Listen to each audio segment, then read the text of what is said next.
Today, now more than ever, it has come into discussion as whether to replace the textbook with the notebook computer. But what good would this do? Knowing that staring at a computer can cause frequent headaches and eye strain, how would you like it if your child came home every day complaining about either of the two just because their school transitioned from a textbook to a notebook computer? Or what about their posture? Having them deal with neck and back pains, especially at such a young age, would be horrible. No 6 to 18-year-old should feel that way. I'm going to tell you just how bad switching from a textbook to a notebook computer can be. With all risk comes very little reward. First, I will describe how costly the transition could be in getting the new technology. Then show you how children would abuse it by it being more distracting rather than a tool for their education. Lastly, I will describe how harmful the computer could actually be to the student's health. First question is, who would pay for these replacement computers? And the answer is you. Your neighbor, your grandmother, or your son that just started his new job. All tax-paying citizens would have to pay more taxes in order for every school to get enough money to provide each student with a new notebook computer, with each computer costing over $300. Not only is that unfair to those who have already gone through schooling, tax dollars could be used in a much more efficient way, like enhancing the school or providing a salary for a new teacher. Lee Wilson, education marketing expert, estimated the annual cost per student per class with tablets to be $71.55 versus $14.26 for a textbook. And what if the computer got lost, damaged, or stolen? Who would pay for it? In San Francisco, New York, and LA, robberies related to internet-enabled handheld devices, including tablets, have accounted for 50%, 40%, and 25% respectively of all robberies in 2012.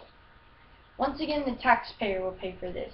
With a broken book, all it takes is some glue and the pressure from your hands. But with a computer, it takes a technician, lots of time, and an ample amount of money. Citizen tax dollars are already used to buy a new textbook, which sell from $80 to $100, which is a lot cheaper than a computer. For every one computer, 3 textbooks could be bought. Not to mention, there will still be added costs of providing Wi-Fi for the school, online textbooks, and software needed to teach your kids. The textbooks are also they last longer and they're much more durable.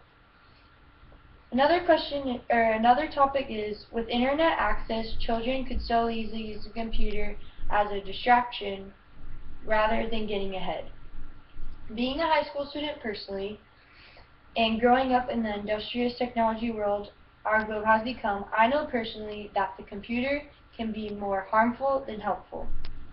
With all the apps and online game sites, I know kids would look at the computer as a toy rather than textbooks. In classrooms, it would be disruptive, with teachers not being able to monitor what their kids are actually looking on their computer screens. And at home, it would also be distracting because instead of doing homework, they'll want to play games or go on apps. It also can be used as a tool for cheating because of Google and other search engines, and that wouldn't be able to be monitored. So not only are they expensive and distracting, but they are very harmful to your health. They contribute to computer vision syndrome, which causes eye strain, headaches, blurred vision, and dry eyes, according to the American Optometric Association. People who use mobile devices more often have a higher incidence of musculoskeletal disorders associated with repetitive strain on muscles, including carpal tunnel syndrome, neck pain, also known as text neck, and shoulder pain. Because of staring at a computer screen for 6+ hours a day, kids are more likely to have eye strain, and this will result in more costly eye doctor visits. Being on the computer will also give them poor posture in their neck and back, and this will also result in more doctor visits like chiropractor. I've told you about the negatives of replacing textbooks with a notebook computer. Now it's time for you to decide. Will you and your child face the serious consequences of having to pay for an expensive public education? Will the payoff even be worth it, considering all the distractions? What about your child's health that could be harmed for extensively using a notebook computer? Stand with me in saying no to the notebook computer and yes to the textbook. Thank you.